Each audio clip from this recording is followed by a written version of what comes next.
We represent, as I said, Gus's siblings and want to tell you why he was so very special to us. Gus's brother Rich couldn't travel here today, but is here in spirit to help us celebrate the extraordinary and full life that Gus had. If Gus were here, he would look out at you and humbly tell you all there are no free donuts and definitely no free lobsters. Here are some remembrances of our wonderful brother. Gus was a character right from the start, and Mom Lucy learned quickly that he could spin a tale. For weeks, he told her he had an afternoon job as a paperboy at the wharf in Boston. She kept asking where his pay was. He said, "The guy hasn't paid me." So my mother and Gus trotted down to find this guy at the wharf. When they arrived, Gus's boss shouted out, "Get that pain in the ass kid out of here. He's been hounding me for a job for weeks." Gus admitted to my mother that he had been going to the Lancaster movie theater every afternoon. When questioned about a pack of cigarettes in their West End mailbox, he quickly answered, "Mom, I'm watching those for a friend."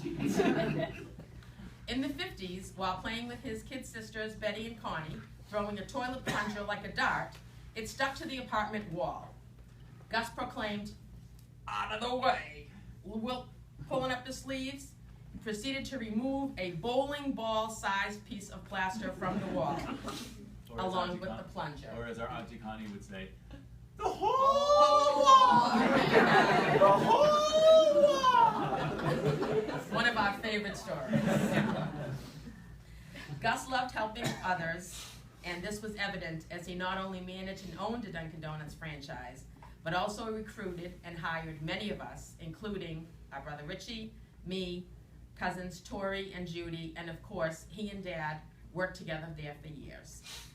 As his children reached their teenage years, Richie mentioned how lucky they were to have a pool.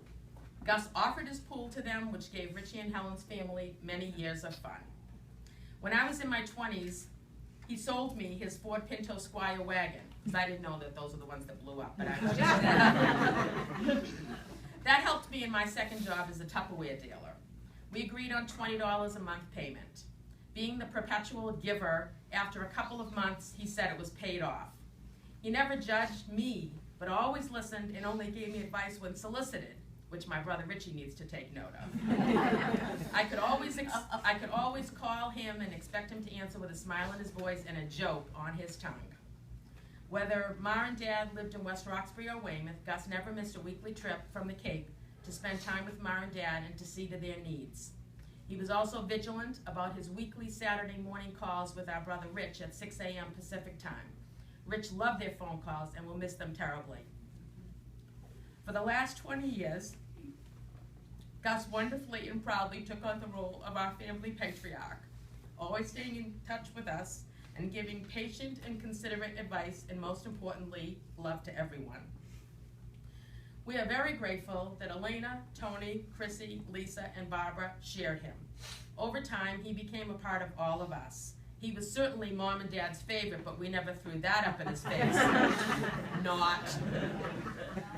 Gus would not want us to say that the mold broke after God made him, but this warm-hearted, big-hearted man could crack up a group better than a Las Vegas comedian. Similar to Norm's greeting when he walked into Cheers, you always heard from many, "Hey Gussie," when he arrived at an event. It's only been a few days without our dear brother Gus, and we're numb and heartbroken. The consummate, I don't really know what that word means. The consummate and detailed planner, Gus left behind a wealth of memories to sustain us in our grief and help us heal. It's now our job to show our love and respect for him by carrying on his spirit and humor. Tony, if you can come up with some of that. We now say farewell to him, to send him to join Mom and Dad, Connie, Lisa, Howard, and John, and all those who eagerly await him with open arms in heaven. You have so many good ones, God, but you're now getting the best. Yes. And we'll hope to take care of Barbara too. Yes. Thank you. And our brother Rich is in California. That's his younger brother. He wanted us to thank everybody for coming today. It means so much to him. And can I also say, I have the Detroit years. I got the Detroit feet.